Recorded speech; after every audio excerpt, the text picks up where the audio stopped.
uh, it's going to take me a minute before like it rubs off that this is what's happened. But I'm excited to have you here. One, because I know your schedule is a nightmare.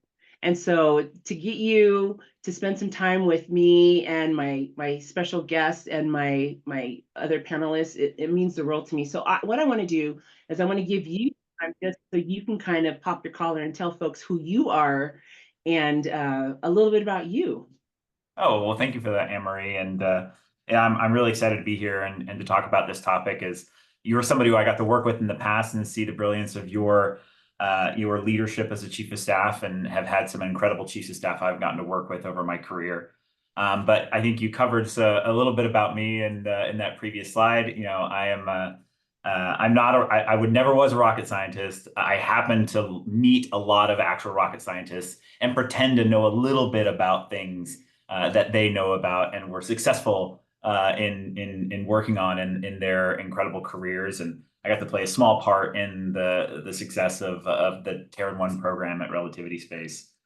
So, I'm a software engineer by background. I've been doing this about 24 years. I've worked at lots of companies, most notably, and where I spent the longest amount of my time was at Amazon. And I'm a boomerang back at Microsoft, where you and I first met, working on the platform that would become Microsoft Teams. So it hurts my heart a little bit to be doing this on Zoom, but I understand. I understand. And now I'm back at Microsoft after that stint at Relativity Space, working on kind of the collaborative work management space with products like Microsoft Planner and Whiteboard and Visio and Project, and also working on something called Team Copilot, which is something we're really excited about. We announced back at Build, and kind of the next generation of assistive technology with generative AI. Awesome, awesome. So a little tidbit that you did not share about yourself that I'm going to share with everybody. Who had a band when they were younger? I'm just saying, like, we talk about all the stuff we do at work. You're That's an right. amazing father, but you're kind of a rock star. So tell us a little bit about that. Yeah, so I was super into like punk rock music in the 1990s in high school and in college, and thought that that's where I was going to spend a lot of my time and energy in my life, which I love doing. Fortunately, I got to meet some incredible friends along the way and got to record a couple of albums, which we released, and played on lots of different shows and on tours, including the Warped Tour, like in 1999 and 2000. And then realized that my true calling was actually building software, and so opted to move out. But yeah, I still listen to a lot of music. I take my daughters and my kids to lots of different concerts, from everything from Green Day to now most recently K-pop, which my daughters are super into. But still try to play music, and pretend that I'm cool. That's awesome. Well, you don't have to pretend that you're cool. I so let's talk about. So my book is all about being a chief of staff, and you have had the opportunity to hire chief of staffs. Well, I think your perspective, which I think is going to be so valuable, is that you've not only worked with a variety of chief of staffs, you've worked with business managers, executive assistants, like the entire gamut. And so you provide this perspective when we had our discussion around the nuances of these roles, how they work together, how they overlap, but also how they're very different in their That's right. function. And I would love for you to share from an executive perspective what that looks like. No, absolutely. And I think it's a really good point that you call it, especially organizations like Microsoft and other large tech companies where they may have kind of preconceived notions or specific roles that are defined for business management functions or business operation functions that include chiefs of staff, that Yeah. include the administrative function of executive admins, and then of course business or finance managers. And so there is a significant difference between those roles. And I think as you and I have talked before, a lot of people look at some of those roles as purely administrative functions, where it's Yeah. like, okay, you're managing my headcount, you're managing my budget, and you're kind of managing schedules and events, and those are certainly aspects of the role or of the functions of these different roles play. But what I found so unique about what you've written in your book and what you've talked about in your various interviews and on your channel, is that the chief of staff role is one that's truly unique. It is one that, at least in my experience, where people have been most successful in leveraging a chief of staff is as that executive consigliere of somebody who actually can be an operator on behalf of the executive office, not somebody who's just doing kind of the back end work of operating, but being a true thought partner and a strategic partner for the executive team that's working together. And so when I think about the role and the importance of a chief of staff, it's one of those things where when you have somebody that's really excellent and that you have high trust with in that role, it is truly a difference maker between kind of success and failure. And so I've been very, very fortunate to work with people like you, with Nikki Outson, with Wendy Houston, who I'm working with today, and some other folks that I've had experience with along the way, that have just been really game changers, who've been sounding boards for me as an executive. It's not just like, hey, here's a headcount thing, go take care of it, or hey, here's an event that we have to run. It's literally like, hey, I'm thinking about changing the strategic priorities of the OKRs for the year. Let's workshop this. What do you think? Because that chief of staff should be with me in those meetings and has the context of the business that we're running and is somebody who has that breadth of experience to help me workshop these ideas. Yeah, something that you said that is really interesting is the breadth of experience that that person has to be able to sit with you in meetings and talk through potential solutions and even maybe see gotchas or hurdles along the way. I think for me, the times where I've been able to work with my executive the most effectively is when we were talking about something that we're trying to solve, and I was able to see something that they didn't see. Yeah. And then it happens so organically. That's right. You don't think about it. You're just like, hey, Scott, I happen to see B, and you're like, I didn't even see that was coming. How do we address that? And then you work together in tandem as a partnership. And then you really, like you said, you've got that person who's an extension of you, and they're not just very tactically focused, but they're also strategically focused. They're looking long term That's right. and help make some of those decisions. One of my mentors who, that's how she operates. And I will sit in meetings and I'm blown away by the level of knowledge and depth that she has of the organization that she runs. And her boss just lets her run with it. And I think that's what it's supposed to look like. When you're looking at all of these different roles and you're trying to run your organization, what's something that you've seen that sometimes can be a constraining factor in that? Yeah. Well, I would say like the first one is trust. Yeah. Like you have to have implicit trust, Yep. between the executive and the chief of staff or the people that are involved in that function. And because ultimately, like we have to share things that maybe I might be talking about some of my direct reports. I might be talking about, executive reviews, and we have to have full confidence and trust that what we're talking about is kept in confidence, but then also trust that you can say whatever you're going to say and it's not going to affect kind of the individuals, right? And so I Yeah. think that for me has been one where when there isn't trust, the opposite is true, which is like you're not sharing the information, you're not willing to be vulnerable, you don't really share strong opinions, and you kind of get this dysfunction, right? Where it's like, well, you kind of just go and manage the rhythms of business or rather manage the processes, and that certainly makes kind of progress towards achieving Sure. something, Sure. but it's not super effective. And so I think that's to me kind of the one outlier that stands up, and it could just be about the vulnerability too. Like if you're Sure. not vulnerable with one another in this context, you're not going to get the maximum value out of the partnership. Yeah, it could be blocking. So I'm gonna pause us for a second, folks. At the beginning, I wanted to make sure that I get questions from you as our listeners and participants. And so I'm going into the Q&A.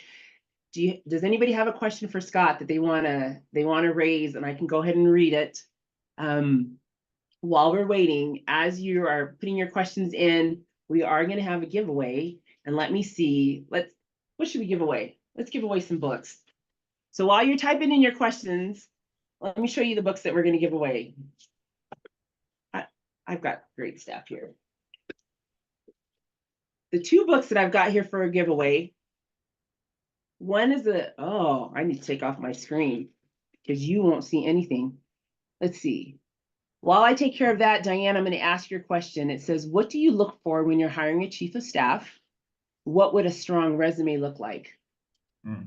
That's a great I, question. that is a great question. You want me to take it? Yeah. Yeah.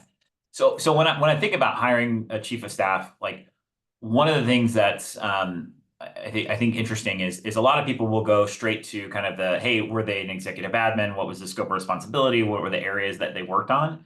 And what I find interesting is some of the best chiefs of staff that I work with have very diverse backgrounds and experiences. So when I think about their resume or their background, there isn't like a cookie cutter version of like what makes a great chief of staff. But I think having a combination of experiences that kind of span the gamut of operational roles, of communications roles, even of things that are outside of the industry. I work in tech, so when I think about chief of staff, you always think about like tech roles. But for me, thinking about somebody who maybe worked in a different industry, one of the chiefs of staff I worked with, very, very closely, Nikki, was a merchant marine. And had incredible amounts of experience, across the gamut of things. And so when I think about the resume, I look for diversity in the background of their experience, because I think that well-roundedness, like seeing lots of different things, is super, super helpful in making a difference, because in many cases, the chief of staff will have to do a lot of context switching. Like that's a lot of us as executives, like that's kind of what our job is to be able to rapidly switch contexts and make high judgment decisions. And so our chiefs of staff need to be able to kind of do that with us. And so when I look for people with that diversity of a background, that's actually a critical indicator of their ability to be successful in what they're doing. We've got another question, Diane. I hope that answered it for you. We've got another question from Tanya, and it says, what's the most valuable or life-changing thing that you have learned? Oh, as a chief of staff, maybe that's for me. You. I think the most valuable or life-changing thing that I have learned as a chief of staff, and it's something that you hit on, is that trust. When I'm in a situation with my executive where there's not that trust and we can't be transparent, it makes it very challenging for me to be an extension, and it makes it challenging for them to also do their job effectively, because we've got to partner, we've got to do this together. So that's a great question. Thanks, Tanya. I actually took that question because I don't think Scott's been a chief of staff, but he has hired quite a few chief of staffs.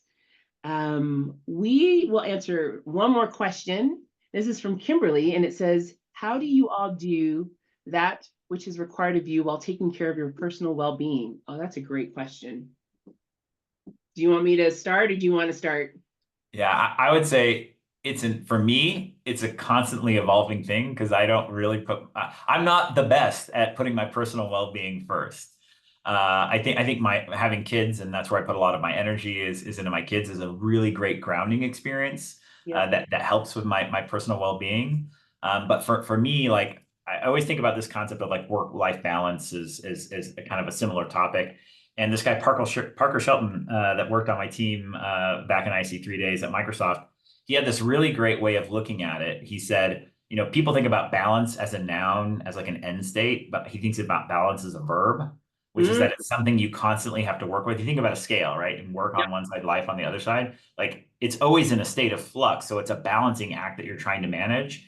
And so I think about like that idea of well-being is like, hey, as long as you're actively putting energy towards managing that in some way, you'll never get like the perfect formula. But as long as you're mindful and thoughtful about like, oh, I'm going to take time off at this time to go spend with my kids, or I'm going to be spend time with my family or my friends, and just kind of get some of those quick wins.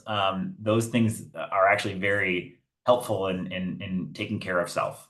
Awesome. Thank you, Scott. I'm going to keep you on. I'm going to share really quickly the two books that we're going to give away. So Sierra, who's working with me right now, is going to pick two folks. She's going to pick one person, and we're going to give them these two books. One is by, so I believe in having lots of coaches, and this is one of my other coaches, Tim Hagen, and he talks about coaching and how to be coachable and how to build a framework around coaching. The second book that we're going to give away is called The Family Bank. This John Nebaker is our financial advisor, and he actually creates a blueprint on how to try to start to build generational wealth within your family. So You're going to get pinged by Sierra, and we're going to send you these 2 gifts as soon as we're done with this call. Hang on, Scott, because I'm going to bring in our next guest. I'm going to quickly share my screen because I'm going to talk about her a little bit. There we go. My next guest is Kim Casey. Kim Casey is a senior business manager. She's been at Microsoft for quite a few years. She has worked in the finance space.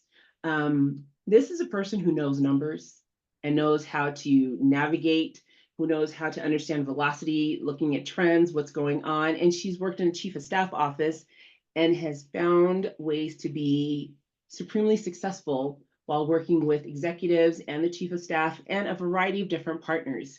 A little bit about her: she has been in the financial industry until she moved into tech, and she's continuing to learn and do all kinds of amazing things.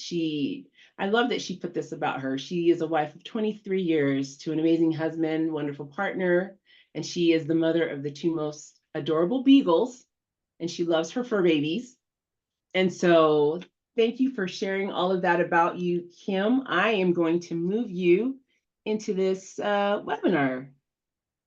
Now that I know how to do it, we'll give it a second so you can show up.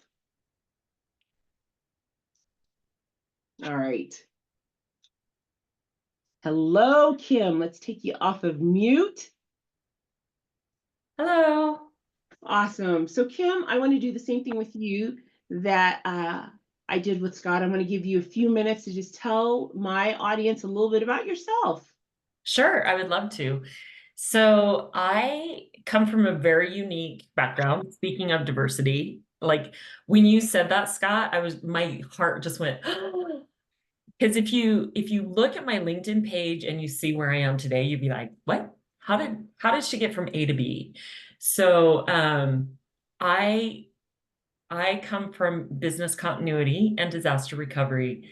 And so learning how to manage that and being able to save company millions and millions of dollars was something that just was ingrained in me right out the gate. And I was in business continuity and disaster recovery for 11 plus years.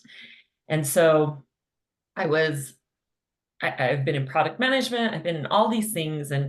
And one day I had somebody come to me and say, hey, I have this business manager role. I know you're good in finance, blah, blah, blah. Would you be interested? And I went, what? Like, it took me off guard. And I said, absolutely, 100%. I'm in. I'm in. I'm ready for a new adventure. So that's how I came to be a business manager and a chief of staff org. On the personal side, I actually was one of the first women snowboarders in the state of Utah back in 1980 something. You mean And it was exhilarating, life-changing, because I didn't have to worry about going down the mountain and having like a garage sale with my stuff on that I'm skiing on, like everything. And I've been a snowboarder ever since. So that's kind of my claim to fame. Didn't build rockets or help build rockets, but I do snowboard. So awesome. Awesome. Well, Kim, your perspective that I'm super interested in and value is the fact that as you've been working in a chief of staff office, and one of the sections in my book talks about key partnerships, and you have had to forge these relationships with people not only within your team but outside of your team, whether it has people in procurement, whether they're people in human resources, legal. Like, you literally have had to deal with the gamut of individuals who influence the success of a team, but they're not necessarily embedded in the team. And I would love to hear your perspective on how do you do that? Because you're working with a lot of different people all of the time. Yeah. So I come from a family of firefighters, Marines, and police. And my father, who was a firefighter, he actually said something very early in my life that really kind of forged this ability for me to do partnerships. His statement was, reach out, get them to know you, so that if they know you and there's an emergency, they're going to think of you first, right? And it, like, at first I didn't really, I kind of thought it was selfish, to be honest. I'm like, but what if my emergency isn't as important as everybody else's?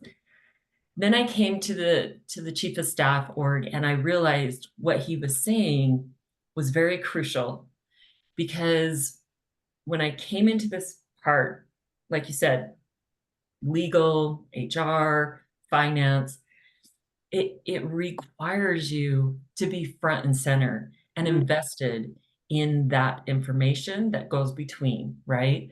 And the more I reached out for partnership, the more they got to know my org, and the more that they were able to go, this is a valuable resource. Mhm. And so we're gonna help you through this. And still to this day, I find a lot of comfort in those partnerships.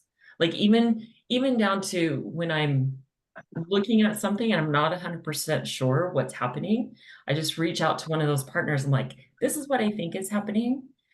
Is this really what's happening? And they absolutely confirm, or say, no, you're not right. It's really good. And it does come down to the fact that when you're forging partnerships, Yep. you have to forge the trust with it. Yeah. So that's the theme.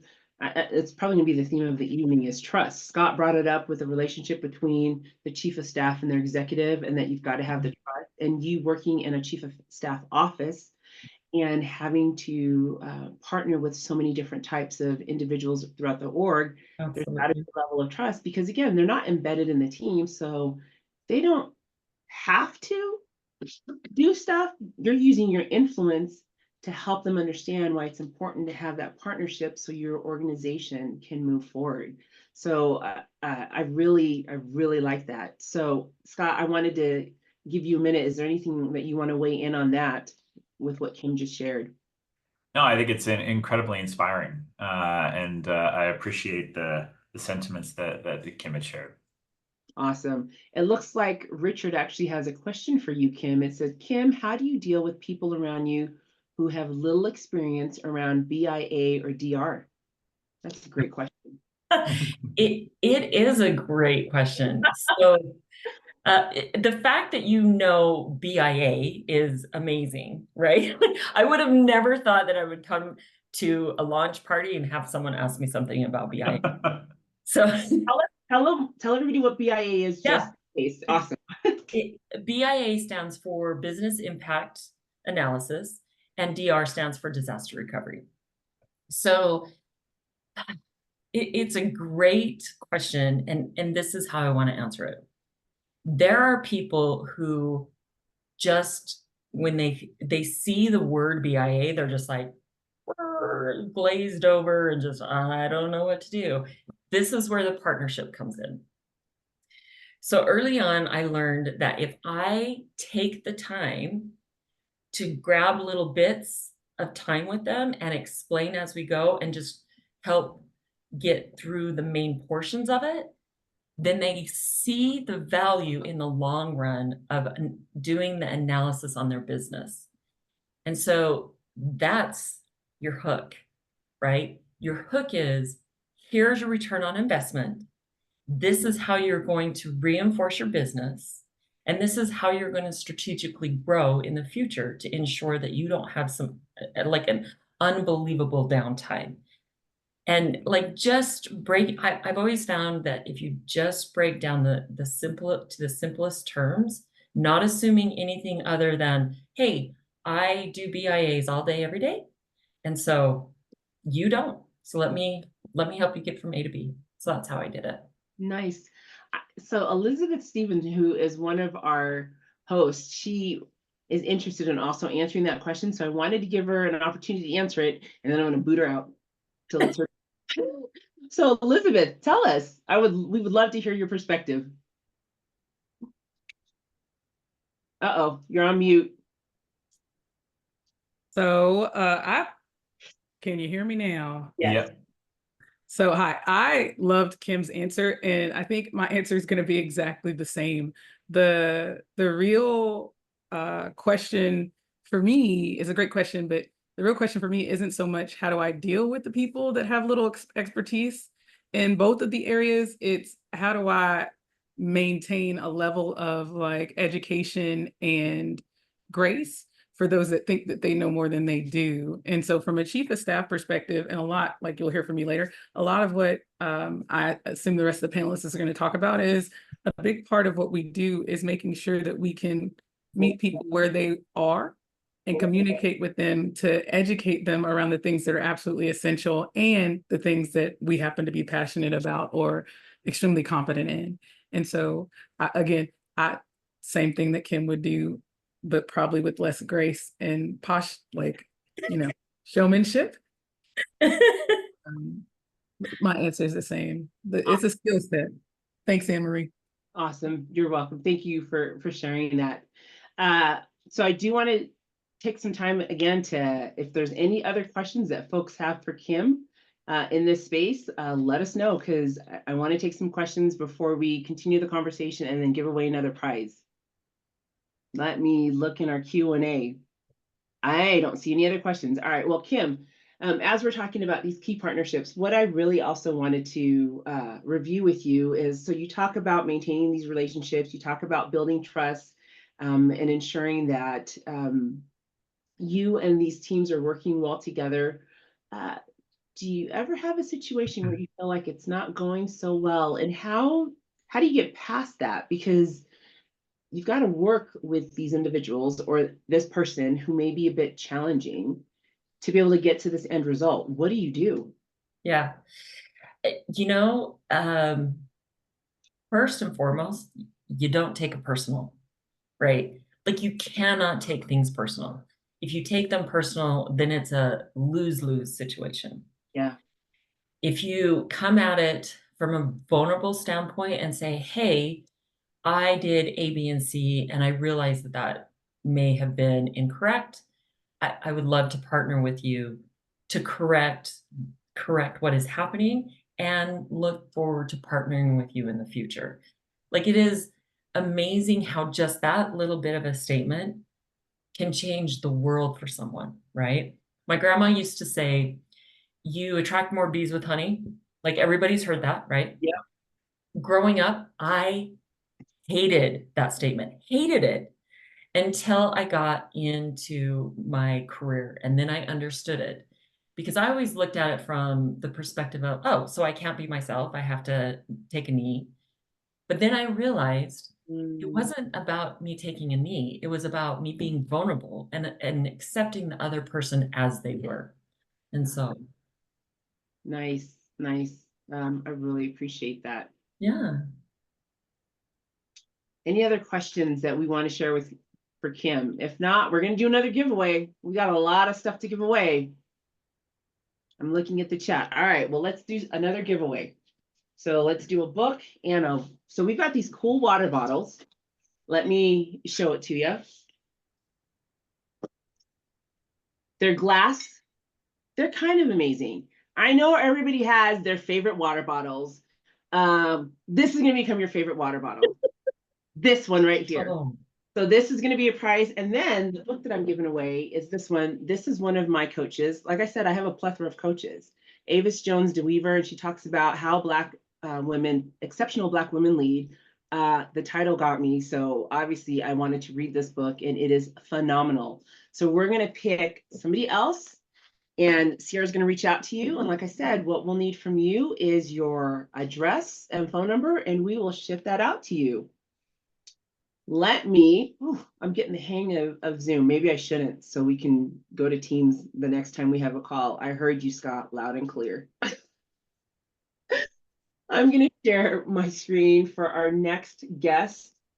I am for her. Let's see. I love learning all of this. Katie Jackson. Katie Jackson she's just an amazing person. She is a senior business manager, she's coach. She has worked on large, cross-functional, complex projects. She's worked for some amazing companies. A little bit about her. I love that Katie's emotional intelligence is evident in her ability to nurture workplaces that prioritize empathy, inclusivity, respect, and foster a community where team members feel valued and empowered. You're going to hear this as she speaks to us. You're going to get the sense from the way she delivers her messages. And let me move her into our webinar. Let's see. Can I can see you. Katie, Hello. I'm so excited to see you. And you. Congratulations, Anne-Marie. It's amazing. Thank you. Thank you. Well, I want to give you a moment to introduce yourself to our guests so we can get to know you a little bit better. So the floor is yours, my friend. Sure. I am, boy, for whatever reason, I feel called to share that I'm an actual Seattleite. That's rare these days. I love it. And that's on my heart, I guess. Yes, as included in the summary, I've worked at Amazon for a long time, mostly leading teams building fulfillment centers across the US. I was part of that small and scrappy team. There were 3 of us when I started doing that. Wow. That was my first project manager job, having not managed construction before, but learning on the fly, which actually paved my way to come to Microsoft. And I helped build the London store, which is actually still open, which is pretty amazing. Wow. So I have a unique background of construction, project, and program management at a lot of Fortune 500 companies, including consulting work in between those big 2 that I mentioned, and have also had the pleasure of doing some fun and scrappy side hustles, such as teaching business writing at the Bremerton shipyard, which is a real muscle builder, let me tell you. So having painters and physicists in your class, like, wait a minute, we don't like writing, but we're required to take this. Kim's nodding her head with that military family knowing. So yeah, just have had an incredible array of experience teaching, training, leading people, building teams. And something else that has been a heart project for me the last 2 years, I've been the global communications lead for the Indigenous community at Microsoft. So I just completed my tenure in that role. Awesome. Awesome. Yeah. You know, the reason I wanted to have you on this discussion and why your insight is so, for me, valuable is because you have a perspective working in a chief of staff office, but you're also an ally. And that is something that has been a part of your DNA for as long as I've ever known you. And the way you approach allyship and diversity and inclusion, I try to be an ally to those that are around me, and I can definitively say that you're an ally for me in the space that I need you to be in to show up. Can you talk to us about why that's so important, especially in a chief of staff office and in an organization? Yes, it's a big question. Yeah. I really raised myself up when I taught myself to read when I was 2.5. I started reading about other cultures from a very young age, and was probably the only 16, 18-year-old reading James Baldwin and some deep work. So I'm a huge believer in justice and making space for all voices and ideas. And so I think that the way that we cultivate the relationships that Kim and Scott have talked about, the way that we invite in other voices and make space for those who, which also includes some awareness of our own privilege, really, to be able to hold space for others, helps make our organizations better. That's where fresh ideas come in. That's what cultivates belonging. And belonging is really the end goal to me of why diversity and inclusion and allyship is important, is so that everyone feels that they can contribute and make a difference. And I do think that some of that is just my own optimistic heart approach of really believing everyone wants to contribute and wants to know how their work is informing progress of their team and their organization. I feel like I'm taking your question a lot of different directions. No, I think you're laying the groundwork for, again, exactly what we need to do in this space. Like once you start to recognize that there are some disparities and Mhm. you want to address it, I love the directions that you're taking. I actually got a few questions for you, so I'm going to pause on Okay. my questions for you, and I'm going to read some of these questions that you're getting. The first one I have for you says, "Tell us about a time your ethics were tested in your role, and how did you respond?" So many examples. That's a good one. That's an honest answer. Mhm. Oh my gosh. My ethics were tested. I am called to remember this is kind of an individual example, so I hope that's okay. I was working on a project out of state. I was the visitor, and I met someone in the office I was working in who had been, gosh, this has happened multiple times at the same organization.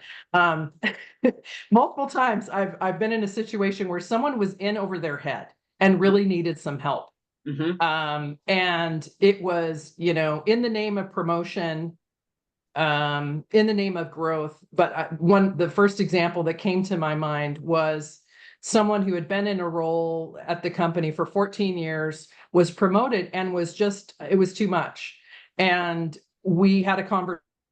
You need to go growth. You need to go to your leader today and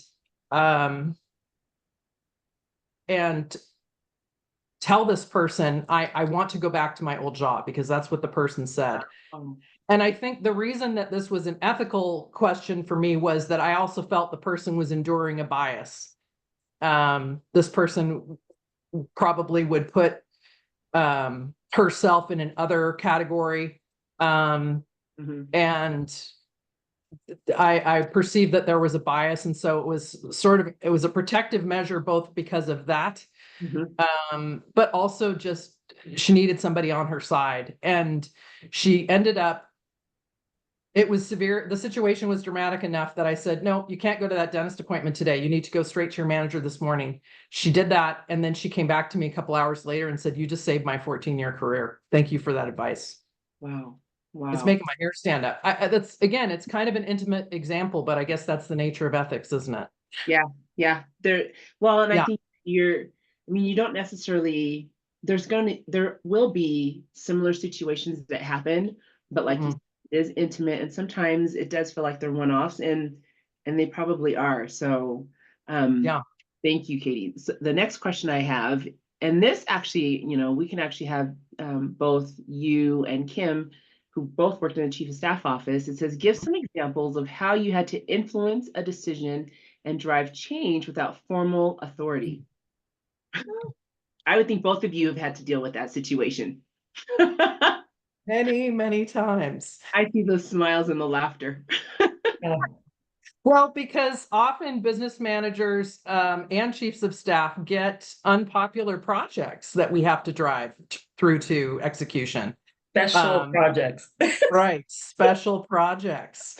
And I think the other thing is many of us, and I think it's the nature of our world today, and I think in many ways it's compounded in the last several years, people are very averse to change. There's been so much uncertainty in our world that having a new process change, a new way of doing something, having to participate in a training, having to follow a new process, all of these things are additional stressors. And people are resistant. They don't show up. They don't want to participate.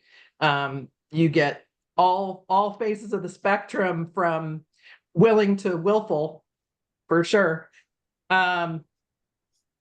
Oh my gosh. Yeah. For me, I'll tell you, it goes back to my statement.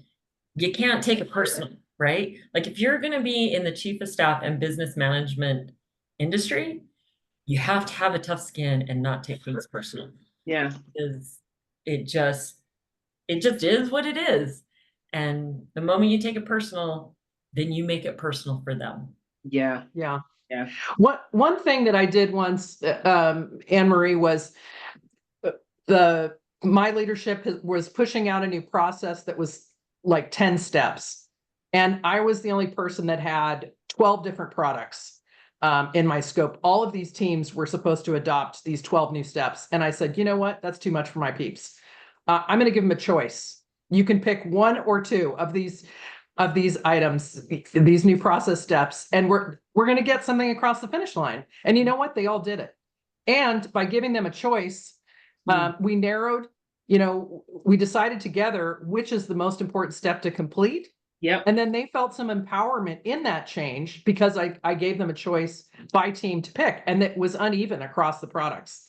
Yeah. But we talked to our group director and said, this is the way that we're going to approach this. Yep. And there were other groups that had a lot more kicking and screaming, literally and figuratively, because they pushed all 12. And my perception was it was just too much. It wasn't urgent. The two action steps that we chose from were two of the biggest to make. And hence I felt that would be enough for a start. And some of it is not letting perfect be the enemy of better. And that was part of my philosophy there. Yeah. Was let's just make a step forward and then we can tackle the next one. Nice. Nice. Yeah. Kim, did you want to give an example or? No, I think that's the perfect. Awesome. Awesome. Scott, I kind of wanted to ask you this question, but I wanted to twist it a little bit instead of, because you are able to drive change with formal authority. So as the executive that is providing direction to the business managers or the chief of staffs in a world where they may not have authority, how do you mentor? How do you support? How do you help position them so they can feel successful trying to do something that's been asked where they don't have formal authority in that space? That's a really good question. I think something that a lot of people in these positions will struggle with if they don't have the right sponsorship and frankly, the right empowerment. And so at least for me in the experience that I've had, I think it starts with like explicit empowerment of saying, especially to the people that you're partnering with. Let's say it's other direct reports, a VP of engineering, a VP of product, or somebody on my staff that you're working with. It's kind of, you kind of have to literally say explicitly, like, I've tagged Anne Marie with this job, with this task, or with this area of responsibility. It's your job to support her as she goes and drives, delivery on that thing. It sounds silly to like have to tell people explicitly, like you're not telling somebody what to do, like you're not being super dictatorial, but having clarity and saying like, this is something I've asked her to do and she has the accountability and ownership of the outcome and you're responsible for delivering on it. And like a pseudo-verbal RACI chart, like that's one of the things that I think is super critical. Because we actually, and a lot of times, like people don't actually intentionally say like, I've asked this person to do that, so I want you to acknowledge that you know that so that they can be successful in doing what they're doing. Right. And so I think that's kind of step one, is just being super clear in expectations of not just what you've asked the charge to do, but the entire team. Yeah. Yeah. I think in areas where you're trying to lead through influence, let's say it's working with partner teams or another chief of staff and another org where you're trying to get things done, that sponsorship of saying like, hey, other executive that I'm working with your office, I need your team to support Anne Marie in getting this thing done, or to support Katie because she's trying to do, something across, budgetary or functional lines and trying to rationalize this business plan, or, hey, we have this big capital investment we're going to go do, and it requires sign off from lots of different teams who all don't report to the same org structure. Like, do we have a committee? Do we have other sponsorship? And then making introductions and checking in. Like in many cases, you can do set it and forget it with great partnerships and chiefs of staff and business managers, but they themselves may not be able to get it all done because it goes outside of the boundaries of influence. So you can't let go as the executive, you can't let go of that responsibility that you have to empower that person to get it done. Yeah, thank you so much. I'm going to take one more question here and then we're gonna have another giveaway, and then we're gonna bring another guest. I hope you all are enjoying this, because for me, I'm like, this is amazing. It's amazing. We've got another question from Donna, and I think I can just put this out to everybody actually. How do you properly manage the workload when you are already overwhelmed, but there's more to handle? And the reason I put it out to everyone is because I know that, Scott, you deal with this all of the time in your space. And Katie and Kim, sometimes I don't know when y'all sleep. I just don't know when you sleep. I'm happy to weigh in on this. I can give you my 2 cents on how do I manage my workload.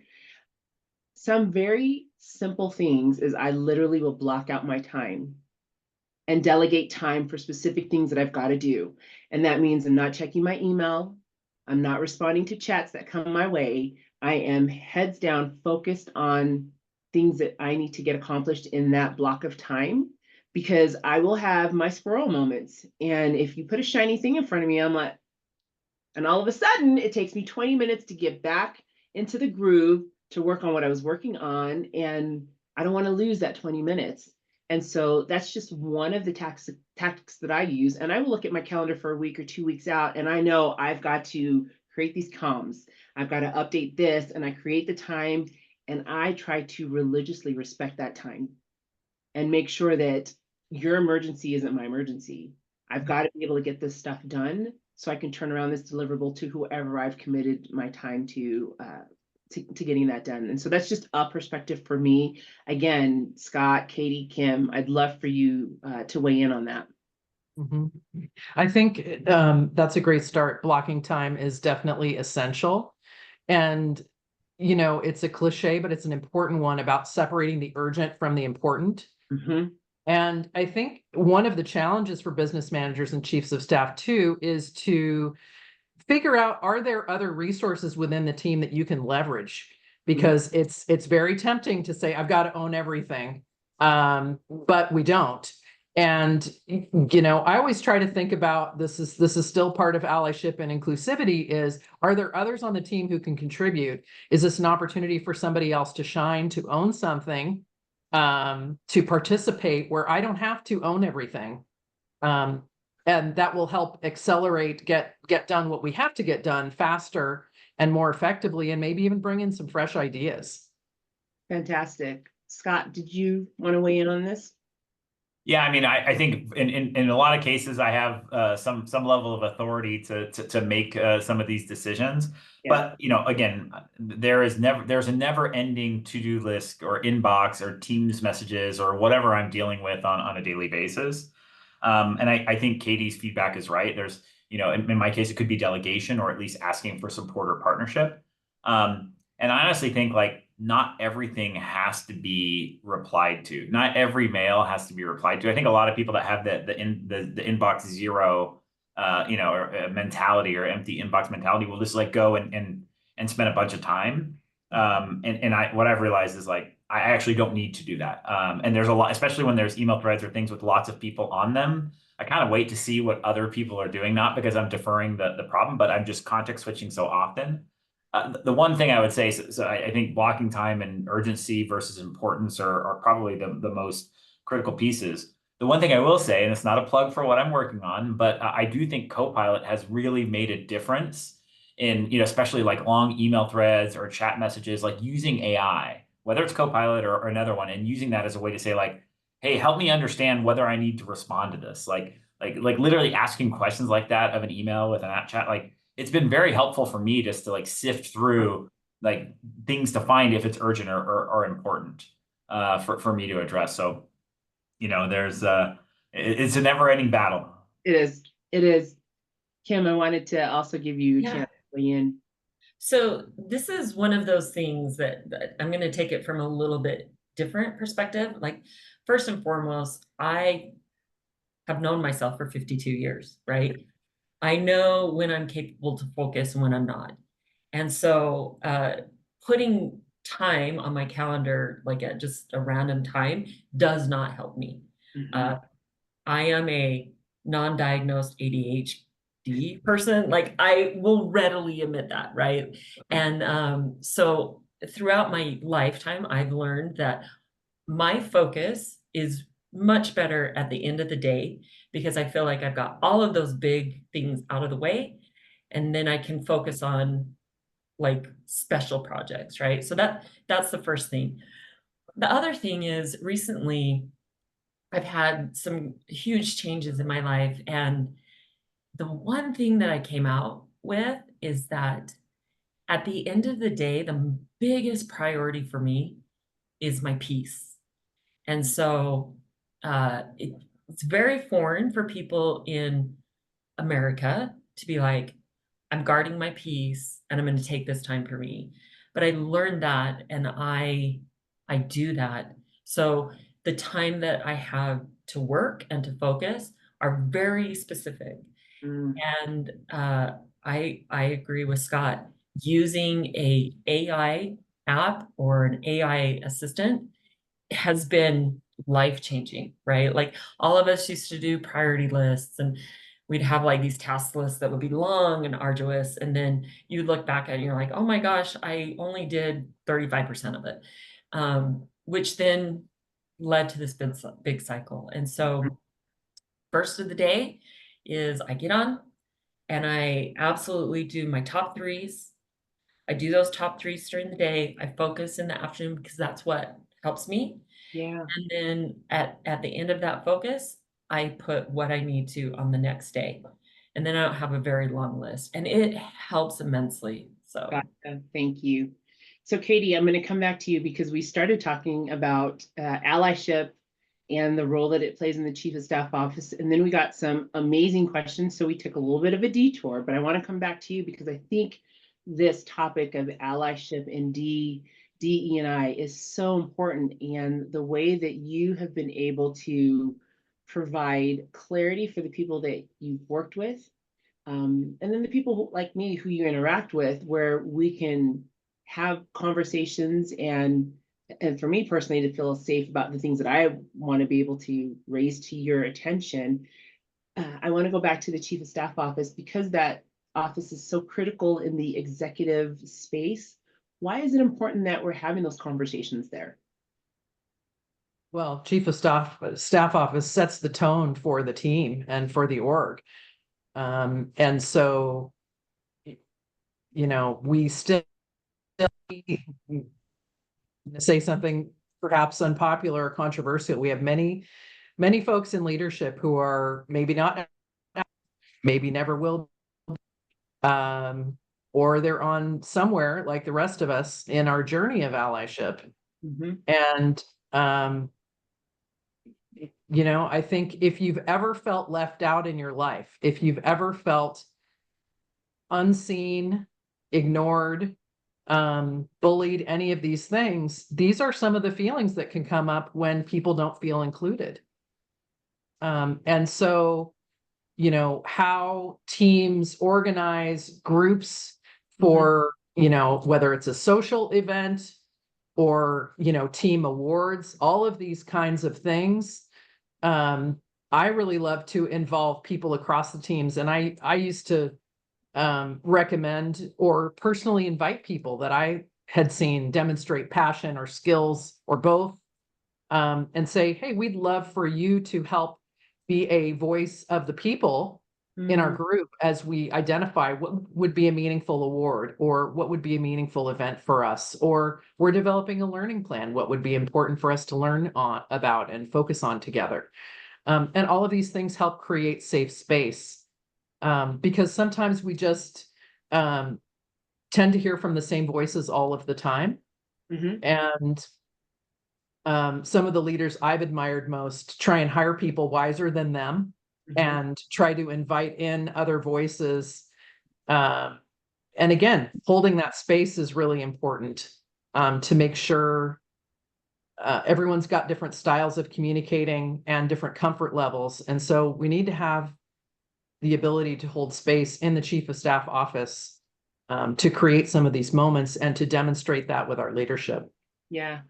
The thing that I also found that's pretty interesting, and I know that you've experienced it, is that in that office, individuals will come to folks in the Chief of Staff office with concerns or things that they're weighed with, that they're not willing to share with their executives or their managers. And it's, sometimes you see a title and you think that person's unapproachable, which Mhm. Scott is probably one of the most approachable people I've ever met in my life, and a very senior person in the roles that he has worked in. But like I said, super approachable. But for someone who might not feel comfortable approaching a C-level executive, but they see the chief of staff as a C-level person, they're more Yep. comfortable approaching that individual, because there's been times where I've gone to my executive and said, hey, I'm going to share with you some themes about things that I'm seeing, things that people Yep. are saying, and I don't want to share names because I've told them I would keep it confidential. Yep. But let's have this conversation because this is something that's happening, and I think that's something that you've probably seen in the capacity that you've been able to work in the chief of staff office. For sure. And I'm glad you spoke to that line of confidence and informing. So can I inform my leader and be honest and tell them what they need to know without betraying the confidence of the team, so that I can still be eyes and ears for the team? And I personally have worked very hard at that. And I feel very humbled and honored when folks have felt comfortable sharing and trusting me to elevate or pass along that feedback, and also the discernment of looking for patterns. Yeah. I think a lot of that falls on the chief of staff, and really understanding someone's individual situation versus a pattern with opportunity to change within the team. Awesome. These are such important questions. I so regret that I'm going to have to drop this call. I know. Well, Amazing panel. I think I'm probably losing you and Scott because we are all very, very busy, and we'll kick off the second half, but I wanted to at least give you and Scott an opportunity to share any parting words with the folks that have dialed in, and then we're going to do a giveaway, and then I'm going to bring another amazing guest. So let me start with you, Scott, first, and then I'll turn it to Katie. And thank you both again. Absolutely. I would say parting words of wisdom, get a copy of Anne-Marie's book. It has a ton of great insight and wisdom and leadership knowledge in there. And, I would say, if anything that I've learned in working with incredible leaders like you, Anne-Marie, and Elizabeth and Kim, and the folks I've had the chance to work with, is don't be afraid to be vulnerable. Don't be afraid to take risks. I think these type of roles especially are ones where you do have to put yourself out there. You do have to take some big swings in order to be successful, and demonstrating some vulnerability in the right context, the right setting, with the right trust is something that will really help you go a long way. Thank you, Scott. Thank you so much. And Katie. Thank you. Scott said it beautifully. Be yourself, show your heart, tell the truth. That's what I would say. Yeah. Nice. Thank you. I love it. All right. Well, I'm going to go ahead and let you all drop. Thank you again. Kim, stick around because we've got you. We're going to give away another prize. So let me go ahead and let's do some more books, and we'll do another bottle. How about another bottle? All right. This speaker is coming up, Elizabeth Stevens. She's going to be our closing guest, but she's an author like I am, and I am humbled at the fact that we have been in association, and she has written this amazing book about cybersecurity. She has the Cybersecurity Manifesto. She's going to talk all about it when she's here, but we're going to give away one of her books. We're going to give this book away, and why don't we do another one of the family book? And we'll give this book away. So my amazing person here, Sierra, is going to reach out to somebody out there, and she's going to need your information, and we're going to mail this stuff out to you as soon as possible. So now, oh, we're having so much fun with the slides. We're going to do the slides again. My next guest, let me share this screen. Let's see. Here we go. Tom Hockert. So Tom has been a mentor, a sponsor, become close friend of mine. So the fun fact about Tom I had been trying to get hired in Microsoft for a long time. And for those of you who have tried to get into Microsoft, it's not easy. My goodness, it just takes a long time. And this gentleman actually was the one who said, I'm gonna take a chance on her. And so Tom is a phenomenal leader. I'm going to read a little bit about what he's got here. He manages the Microsoft Industry Solutions team. He's going to tell us what that is. He's managed large-scale teams that have cross-functional and global impact for the organization for years. So he is no stranger to working in complex environments. When you see the word transformation, he's literally transforming things that are happening at Microsoft.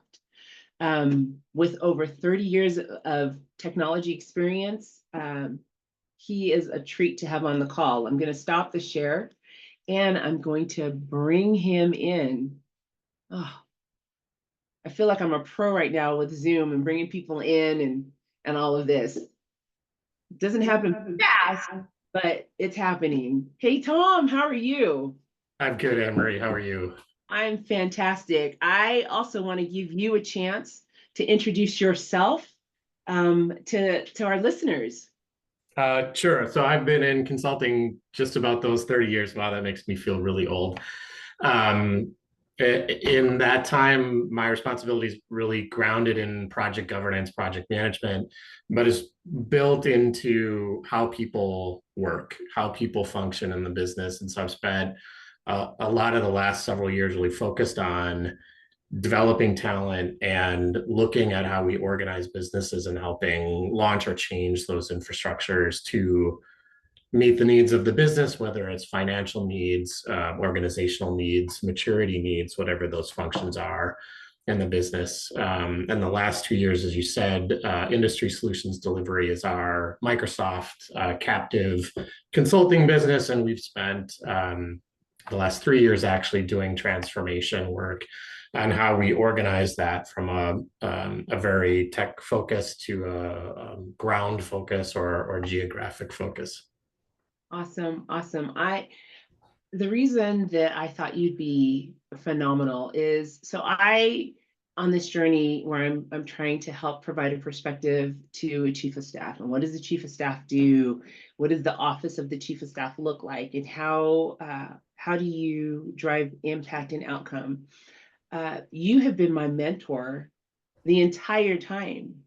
And so I think you're going to provide a fascinating perspective on how do you mentor and coach a chief of staff? Not that we're uncoachable. At least I don't think I've been uncoachable, but you might have another opinion on that. But how do you? Because as you are climbing the ladder, you're getting growth.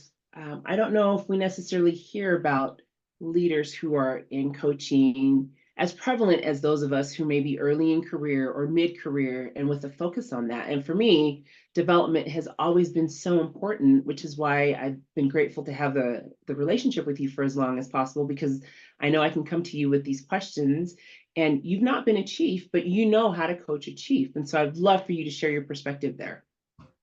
Absolutely. So first, two things. One, congratulations. It's amazing to see you publish this book and the impact you're having in this space. I think people are lucky to get your wisdom and your experience and your expertise.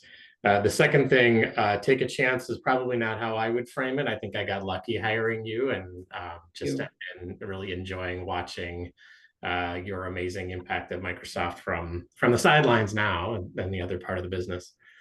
So when I think about coaching and mentoring, I think about a few things that are super important. One, and I heard it a little bit in the conversations before, you have to be vulnerable in those conversations. And so, you and I have had some really good conversations in both directions. You coach me, I've coached you, where we're addressing something that's not easy.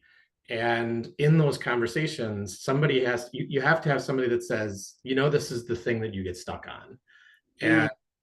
And you need to be willing to hear that from somebody you trust, and then to be able to talk through, well, how do you get past that? And so it's almost like kind of a therapist role, right? Like you have to be you only get out of a therapy discussion what you're willing to put into it. And I think the same is true of these mentoring relationships. And so it's super important. And I think with you and I, it's nice that I'm not connected to your business. And so we were able to, for that short window of time, we worked together, but it was very short. And since then, you know, we've stayed connected and close and we know each other well, but I'm not in your day to day. And so it gave, I think, you space to say, hey, like, I've got these challenges. Mhm. How do you approach a personality like this? Or how do you get past somebody pushing back on you or not working with you? And for me, that the coaching side of that is one, like, get to the source of why, right? I think that's one of the conversations is what's the motivation? Do you understand the motivation of the other person?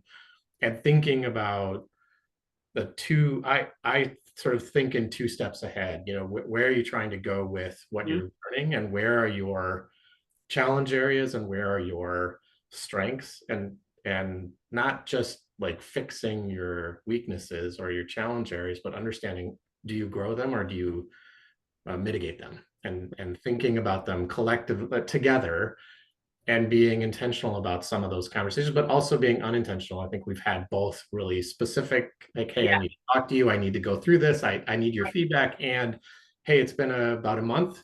Let's just check in with each other and talk about whatever. And you get to both the relationship aspect and the depth. You know, there are lots of topics that I think are important for a chief of staff, but I think you've heard them from those speakers already, from Kim and Catherine. So. Yeah, I think the thing also that you're sharing right now is you don't have to necessarily have the topical knowledge to be able to coach somebody to help them either develop or achieve something that they're trying to achieve. Because again, like you said, you're not in the business that I'm working in, and I may have specific questions about situations that are happening. One of the things that I really appreciated about our sessions is the first thing you would say is, I need you to take the emotion out of this. So be emotional right now. Just let it out right now, because this is the space that I need you to let it out. And then I would, you know, rant, rave, do whatever I needed to. And he's like, and then you'd say, now let's get to the facts. Let's talk about the crux of what's happening so we can figure out, is there a solution? Is there a path forward? What do we need to do? And that has always stuck with me whenever I've been in a situation where I felt like there was a challenge. I give space to the emotion, and Kim, I think you actually alluded to that when you were speaking, so I would love to get your perspective. But you give space to whatever you're feeling, because it's very real, and it's not helpful to suppress that. So you deal with it, and then you put it in a box, you put it on the shelf, and then you deal with the brass facts so you can actually, again, have a path forward with that. Kim, did you want to weigh in on that? That it's well said, right? Like you stated it, you and Tom stated it very well. Putting it away and letting it sit on the shelf is probably the most difficult, especially for individuals who are type A personality and just want to get it resolved, right? There's a lot to be said about learning to protect your peace and putting it in a box, putting it on a shelf, because not every problem is solvable. So you can get pretty close with great mentors, with great coaches, and really valued relationships, but not everything's can be solved. Yeah, absolutely. Tom, how do you approach coaching or mentoring somebody? Like, what are the steps that you take to ensure that the conversation, you know, yields fruit? I start with, what are you trying to accomplish? Like, where are you with your career, with your life, with what you're trying to accomplish, and what's important to you? I think trying to bring people to something in a coaching or mentoring exercise that may not be important, especially early on in the relationship, is not a productive exercise. So really listening is critical in coaching. And then, you know, for me, it's not answering the question. I think there's some really great coaching online, coaching training online that gets you to stop answering the question, right? The answer monster that wants to like solve the problem for a person. And good coaching gives people the rubric to think through the problem so they don't need the help every time, right? That's the growth, is they learn how to solve those problems more on their feet and think through those problems on their own. And so for me, it's, you know, tell me about what you're doing today. Tell me about what your problems are. Tell me what's interesting to you or what's stuck with you. Because the things that are sticking are the things that you're working on in your head. And then really pushing at diving deeper. What's behind it? Is there emotion for you? Is there emotion for the other person? Is there motivation? Is there value? And really getting to what are you trying to accomplish in that space for yourself and in those moments, and then being concrete. I think when people ask for guidance and it's like, hey, tell me what I should do with my career. Well, I need more than that, right? Like, you know, what's interesting to you? What are you in the I need a job tomorrow phase of your career? Are you in the, hey, I'm thinking about my career and I'm wondering who I should start to build relationships with in my career? Okay, well, those are two different stages. And so really getting to concrete things that matter to people and building on that over time is super important in that mentoring space. Gotcha. I have to tell a funny story about one of our first interactions, because I remember, so I write my goals down. I don't have New Year's resolutions because I look at my goals and every couple months I make adjustments. Like I am very diligent in doing that for myself because I want to see change in my goals.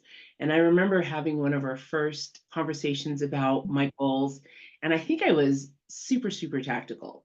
I want to do this. I want to do this. This is who's going to be my coach, and I want to get to this role, and on all these things. And you looked at it and you said, "What did you want to accomplish?" And I said, "Well, I told you.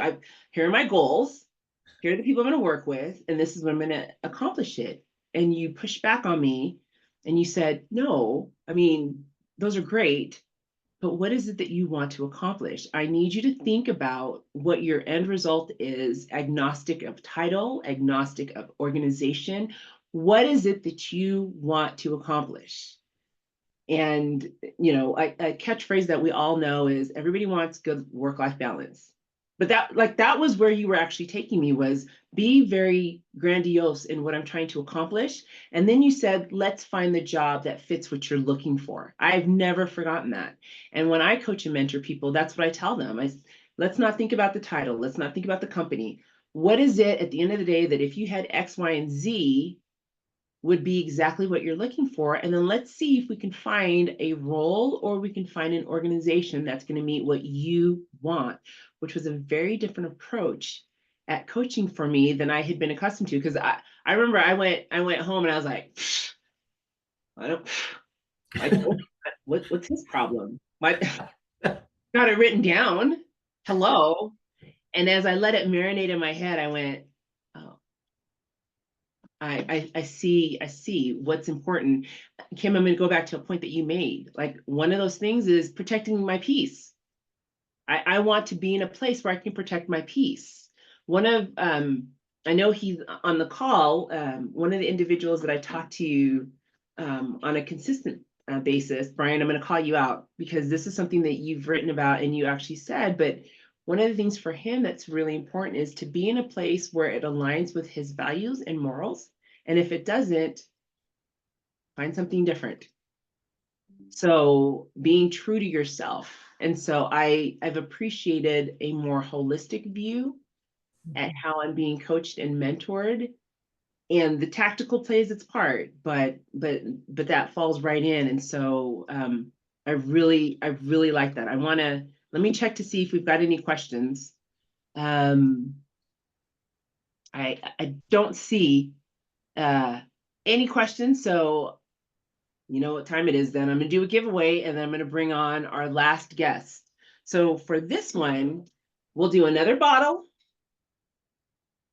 And we do have these awesome bags that we're going to be giving away that say, ask me what I'm reading, with all of the prizes. So you'll be getting a bottle, a prize. We'll give away another book by Dr. Jones. And we'll give another book away by Tim Hagen about coaching. So Sierra's going to reach out to you. Be ready for that. And while she does that, let me pull up the screen for my last guest. Elizabeth Stevens, let me share because I want to read about this phenomenal individual. Over 20 years of experience in the tech space. She can move mountains. She quite literally moves mountains. I love this line about she's passionate about global and national security, machine learning, risk intelligence, and artificial intelligence. She's a national security fellow, so she's going to tell us all about that. And she is a former director of cybersecurity at Microsoft and is now a CEO of cybersecurity. And that's the story that I think we all want to hear, is from chief of staff to CEO, how Elizabeth made that leap and what she's learned in that journey. So let me bring her on the stage. Hello, Elizabeth. Hello, everybody. I So- know you saved the best for last. Hi. Introduce yourself. I'm loving this. Hi, everybody. My name is Elizabeth Stevens, and I'm super excited to be here. I'm gonna break all the rules. I have spent a lifetime of navigating high stress environments, from like the skies of Iraq as a military person, to Silicon Valley and Microsoft. After a lot of years in the military, I thought I knew like what it meant to be able to face challenges head on. I'm a Marine, that's what we do. But when I got to the tech world with Anne-Marie, I figured out that it was a whole new battlefield. I say with Anne-Marie because I too am a Tom Hockert. Higher. We'll call it he hired me, is our running joke. And so when I joined Microsoft, I think in 2016, it was my January of 2016, I joined Microsoft, and Tom was the person that convinced me to come on board. I was not a chief of staff when I worked for Tom, but I became a chief of staff again at Microsoft. The reason it's funny is because I think Tom hired Anne-Marie about 6 months before Tom hired Elizabeth Stevens. And on day one, we became fast friends. Anne-Marie was like my first civilian battle buddy. Those of you that are military and military supporters understand what that means. She was quite literally, I like to say, as a responsible company owner, that Anne-Marie guided me through some very complex and uncertain landscapes, allowing for clarity and experience to guide my decision making. But effectively, what she did was she stopped me from quitting just about every single day the first 6 months, because I could not understand how people didn't make sense as much as they didn't make sense. And so this book, for me, for some people, the book is like theoretical. And it's like, this is just her experience, but I was there. This book is a roadmap that was like forged in the trenches because I was there. It is a testament to like Anne-Marie's firsthand experience and her like unwavering, and I could say unwavering dedication to the mentorship and the coaching. Because yes, she was my coach, and I guess I was her coach or her albatross, one of those two.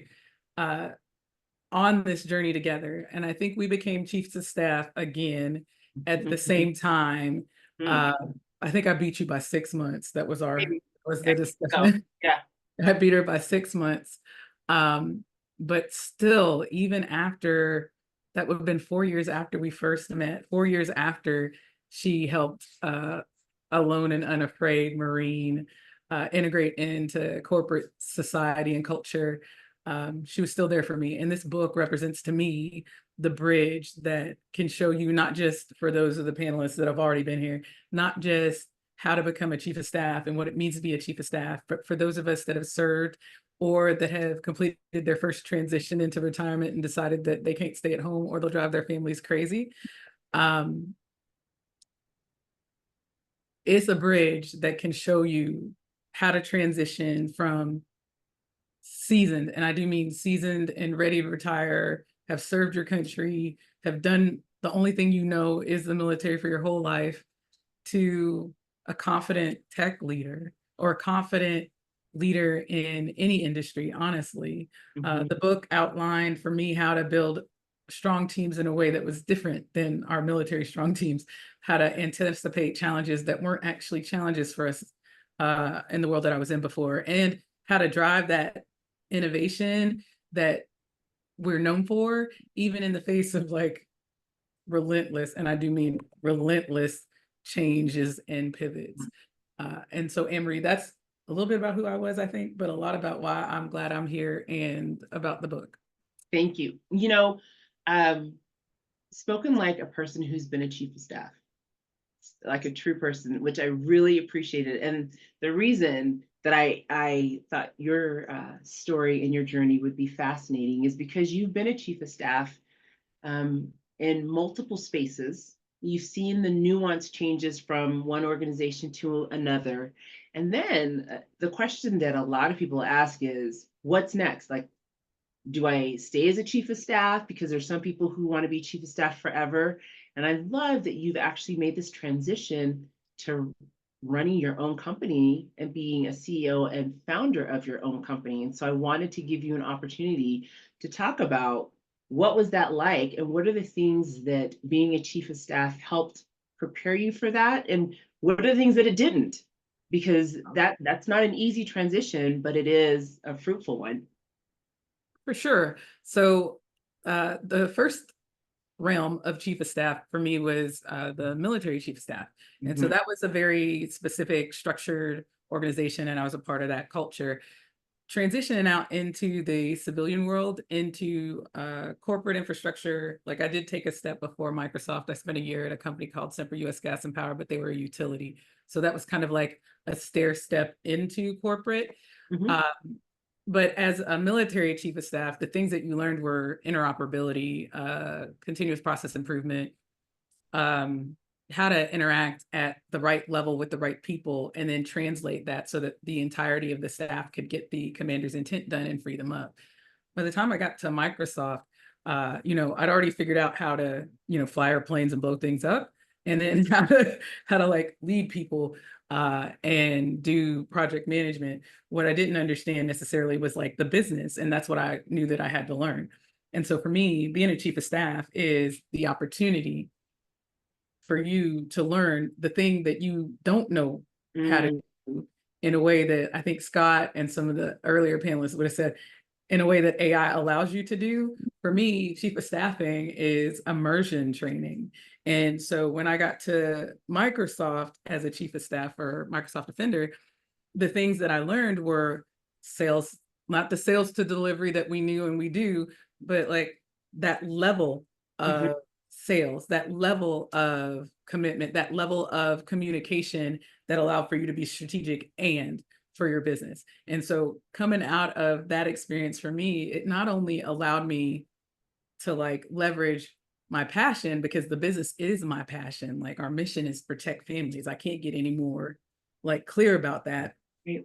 But chief of staffing at that level allowed for me to not just use my skills and hone my skills in ways that I wanted to use them, but to use them in a way that was outside of my comfort zone, because the person that I was supporting needed me to do those things for him. And so now, as owning my own business, instead of me going, well, I don't want to talk to the people, I now have all these skill sets that I had to leverage, not because I wanted to, but because it was how I was supporting my chief. And those are the skill sets that are allowing me to be successful as my own business owner. And on top of that, if you are a single founder or you start out with a small team, it is about the network. It is about creating structure. It's about knowing who to coach. It's about finding sponsors. It's also about reaching back to your old mentors and going, hey, you see me make this mistake before, Tom. What do you think about this idea that I have to do the thing? And so I would say the thing that I got from the last chief of staff job was, for some people, your chief of staff is the person that will do the thing that you need to get done so that you don't have to. But for my last, the person I last supported, his chief of staff was the person that made sure that he was told the things that he needed to know in a way that allowed for him to actually get the things done that he didn't know that he needed to get done. And Gotcha. so for me, like that's priceless. I'll say it's priceless because Right. at the end of the day, the one thing that you want is to be better or more than what you are. And a chief of staff role, when chosen appropriately, like most people talk about, chosen specifically, because we are the parachute PMs, we are the special projects officers, we are the ones that usually have to swoop in and do things that no one else thought to do. But once you get there, that leadership, that responsibility, Mhm. it's bigger than what you think it is. And that's the kind of thing that you get out of being a chief of staff, being able to be bigger than you think you are, and in a safe, air quotes for everybody, because Kim will slap me for saying that, in a safe way. Awesome. You know, I actually wanted to um, direct a question to you, Tom, because it's interesting. Elizabeth highlighted the fact that I started and then she started, and we were both project managers. We were in charge of large initiatives, dealing with very complex customers. And as a person who managed and mentored both of us, and then to see us in the chief of staff space, are you seeing, because I want to offer career paths for people also, because this is like, I'm talking about Elizabeth going from chief of staff to CEO, but we went from project manager to chief of staff.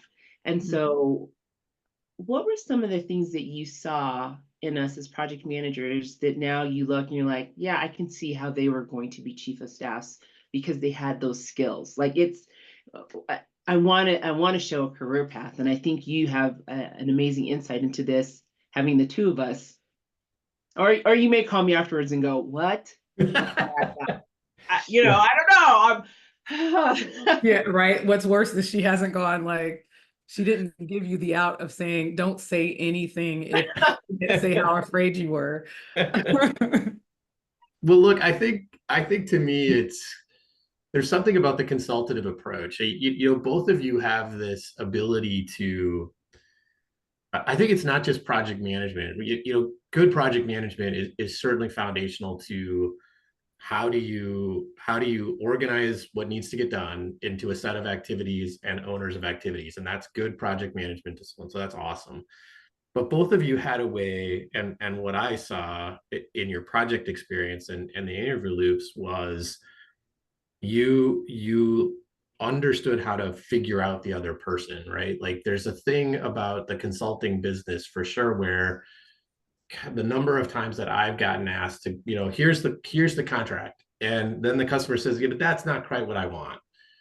And there's so many ways to approach that conversation, and the skill of getting to, well, what really matters, what's important to you, what are the top priorities, and how are we going to manage with the budget and the people we have to get to an outcome. And that's really good consulting project governance, but it's also a really good chief of staff of, hey, you want to do all these things, leader, just know that you probably want to pick your priorities, right? Because you got 10 things on the list and I think we have room for 6.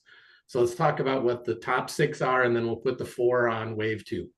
And, Sure. and being able to kind of think through that and explain it, right? Because if I'm the leader, I'm thinking, I want my 10. Like, what? We're going to do 10. It's going to be amazing. No, here's why. Like, let me walk you through what it's going to take to get to the 6. And I think we can have huge success on the 6, right? And so that consulting approach and the project governance approach is a super good combination of how to think through it and how to get somebody to the other side of that conversation. Kim, I actually want to jump to you because I know that you're a senior business manager. I don't see you as a senior business manager. You definitely have the skills, you have the delivery, and you often have operated as a chief of staff. And so I think what Tom shared is the same with you. Like, you've been in situations where you've had to look at a long list of investments and provide recommendations as to, this is above the cut line, this is below the cut line, and this is the rationale behind that decision. And just wanted to get a little bit of perspective from you as to, is that the same thing that you see also? Absolutely. Like, if we were able to do everything in life, there would be no adversity, right? Yeah. And so Tom stated it very well, like inevitably every leader has to make a choice. Mhm. And being the person to help guide them through that, you have to be solid on your recommendations and come across as someone, hey, I have empathy in the fact that this is something you're not going to be able to do. And so let's look at the least impactful things Mhm. and go from there. Like you have to be that strength and that willingness to speak up.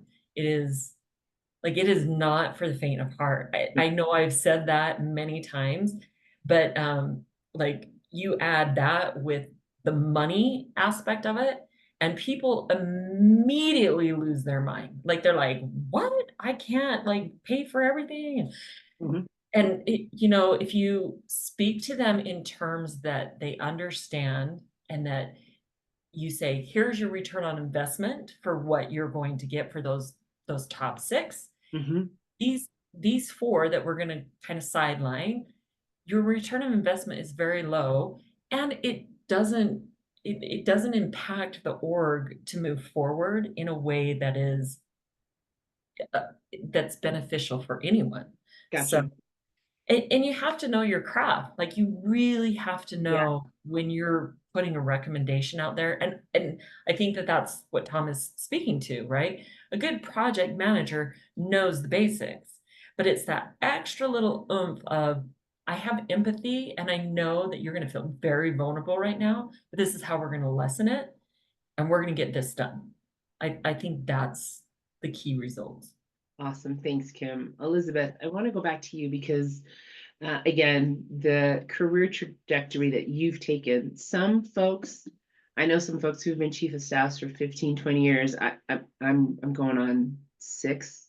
Oh my gosh, 6 or 7 years. And you decided, I've got the experience, the knowledge, I'm going to start my own company. And you've been able to see some success. Tell me, how did you make that decision? And how do other people who are in the chief of staff space, what are the things that they should consider when they want to make that leap? Because it's just been a phenomenal ride for you. So for me, ironically, it brings it all back to chapter 6 for me, where Oh, the meets the road. Um, so for when you guys buy this book, you've got to buy this book. Definitely read the whole thing, but because there's a couple of cool stories in there and stuff. But chapter 6 for me is I say where the rubber meets the road, but I think it's what brings it together. and all together, yeah. What brings it all together. So deciding to do the thing was about the fire, right? And the fire was partially lit by Anne Marie's like partnership, mentorship, Tom's like accountability and rational thought, even when we ignored him completely. And then the network, like Kim and all the other panelists that were here today, that not just sat back and said, "Oh, that's interesting what you're doing," but challenged the thought processes, right? It's so chapter 6 is about the strategic thinking. It's about the project management as a process. It's Mhm. about being able to bridge the gaps and Mhm. identify where you need to bridge the gaps, plus the ability, like Kim just alluded to build trust. And then weaving all of those things together, like bringing them all together into like this beautiful, like, well, it could be a house, it could be a tapestry, it could be like just this composition of, I would say, music, because that's where I would go with it, that is much more valuable than the sum of its parts, right? You're not checking boxes because that's not what happened. I went from, military aviator to project manager, director of delivery management, business manager, principal software engineer, still reeling from that one, right? To chief of staff, to product engineer, to director of cyber defense, and then decided with all of those things, that, you know what, I can do this. I have the experience. I have the passion. It's time to do it for myself. And the thing about like chapter 6, which I think is pretty resonating, pretty cool, it's about bringing the impact, right? Like I can make impact. The thing I learned at Microsoft, the thing I learned at Semper US Gas and Power, the thing I learned in the military, I can make impact anywhere I go, but there's only one place doing one thing where I can make the kind of impact that I was meant to make. Whether you believe in whether it's a faith-based thing or a universe-based thing, I know that unfeathered by everyone else's mission, if I follow my mission and I can follow my heart and do that and do it in a way with technical competency and ability, which is what this book will help you understand and guide you to, then the return on investment is going to be insane. And so that's what it is about for me. Like the dedication, not to just serve a company or serve an organization, but the dedication to serve your own purpose. And I hate that I said it that way, but it really is true. And my passion has always been security. It's always been protecting families. It will always be that. And by being able to drive a mindset, to remember the coaching, to leverage those relationships, that's allowed me to not just lead for other people, but to lead in my space for myself, for my community, and for those who count on me. That's what bringing it all together is about. Leveraging those opportunities to try something new, just go try it, and then be able to go, ooh, that wasn't quite for me, but that thing over there is. And so that's how I got from where I was to where I am now. Awesome, awesome. I wanted to share one comment that we did have from Richard to you, Kim, and it's not a question, but he says, I love how Kim has brought in the quantitative aspect of risk and explaining it to the C-suite. I think, again, that probably just folds right into what you were saying, Elizabeth. You're taking everything and you're weaving something that gives you this picture where you're aware of all perspectives. You're trying to react to what you can react, what's within your control. And then you just, you take a leap of faith. You take a chance, you try something and we see how it goes. I want to give all three of you an opportunity to say any parting words, because I don't see any more questions. Let me tell you what our big prize giveaway is. We're going to pick somebody right now and they're going to get each one of the books. So you're going to get 5 different books and some amazing swag. So if you get pinged by Sierra, she's about to hook you up in a major way. I hope that everybody who has been able to be on this call pulled something out of it. I continually was learning and getting information. And so, like I said, I'm going to start with Kim, go to Tom, and then Elizabeth. And then I've got one more slide that I want to share with all of you. But any last words, Kim? Yeah. So first of all, I'm honored to be among your guests, and they're absolutely right. I don't know that many of you know that the chief of staff, my chief of staff, who I will hold very dear to my heart, has been a long time mentor of mine, and you are asked to buy her book today. And she is remarkable in this space. And it's not because she grew up in this space, it's because she learned how to adapt quickly. She also helped me realize that at 51, I wanted to adapt and go into the tech space versus the finance space. And if you don't think that that's a moment in life where you're like, what am I doing? 10 plus years away from retiring, it's exhilarating. And I think all of the panelists, especially you, Elizabeth, has stated it very well. Take the risk, take the jump. If there's something in the core for you that's just like itching to get out, just take the jump. So I appreciate the opportunity. Thank you, Emery. Thank you, Kim. Tom? I'm in awe of you, Emery, and what you've accomplished. I think you've done phenomenal work, and you've done it with such grace and curiosity. It's been amazing to watch. So thanks for letting me be on that journey.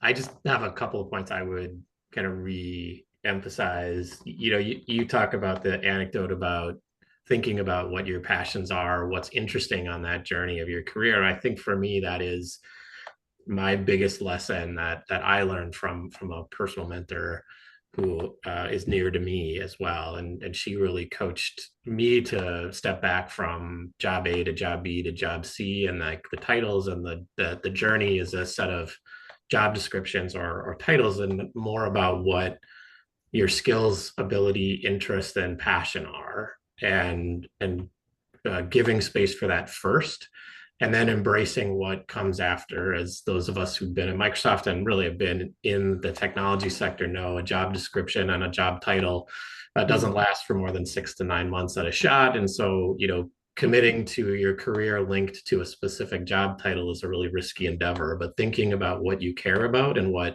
matters in your career was a massive shift in how I've embraced and what has helped me think through what matters in my career. I think the other key piece, in our relationship is that reciprocal coaching and mentoring, and having that trusted advisor and partner that you can go to, that you can be open with. And I think in a position like the chief of staff, where you have a lot of accountability and not all of the direct power, you need to be able to have somebody to go to talk it out, somebody who's outside of that space that you can trust to say, hey, you're overthinking it, or you're underthinking it, or you need to like let the emotion out and then get past it. Like, those are really essential conversations, and those are not just for a chief of staff. I think it's even harder for a chief of staff in those roles. So I think those are the big things I would anchor on for you and for this. Awesome. And Elizabeth? So I will say that I think that I'm gonna be completely selfish. I think that this book and the impact that you've had on me and mine has been so significant. And I just want to make sure that I communicate to all of the veterans out there, or all the people that feel like they don't even know why chief of staff is a thing.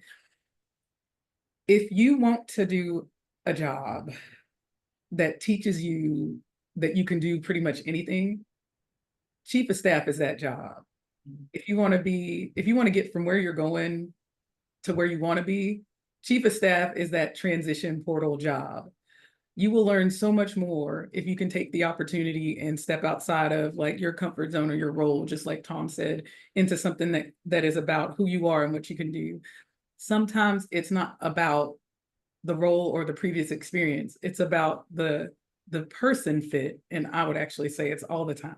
So maybe instead of thinking about what you've done or what it's been called, think about the skills that you're bringing to the table, because you may understand what the person needs or the role needs better than anybody else. And you may not just understand it, but you get it and you want to do it and you have the capacity to do it. And that's where the opportunity comes. For me, what I would like to leave everybody with about Elizabeth Stevens is I'm completely a badass. I am, I know that I've made global impact in the world before, and I know that what I can do, and I've been tested, blah, blah, blah, blah, blah. And I'm telling you that Anne-Marie, who strangely has no military background whatsoever, has been one of the key people in my life to help me understand that transition the transition in language, the transition in culture, even the transition in approach, and the transition in pathways.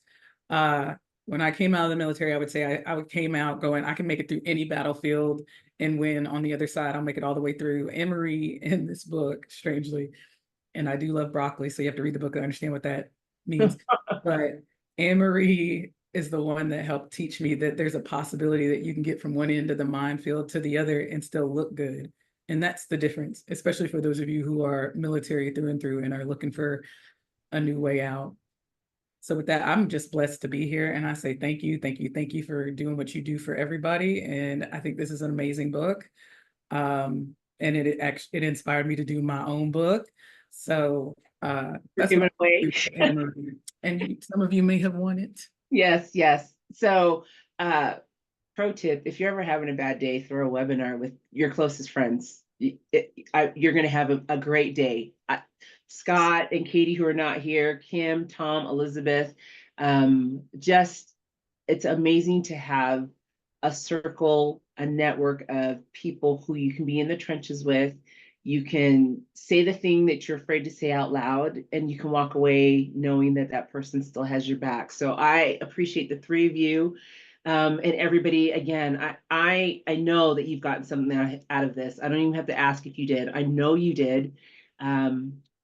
You can get in contact with me a couple of different ways. I think most of you have come in contact with me either via LinkedIn or Facebook. I have a website, annemarieotanas.com, that talks a lot about things I do, or just email me. I am on a mission to help folks understand the chief of staff space, whether it's for people who are new, whether it's people who are existing in the space, whether it's an executive who's not sure if they need a chief of staff, or individuals who just, they don't know anything about the role and they're very, very curious. And that is my joy, my passion. And so I would love to hear from as many of you as possible, and let me know what the questions are that you have. And again, to the three remaining panelists, it's been my joy to spend my evening with the three of you. And to the folks that are still on the call, it has been a pleasure to have you just peek in on this fireside chat that we were having. And I'm looking forward to seeing you all online. So thank you again, and have a wonderful rest of your evening. Thank you, Anne-Marie. Thanks, Anne-Marie. Thank you.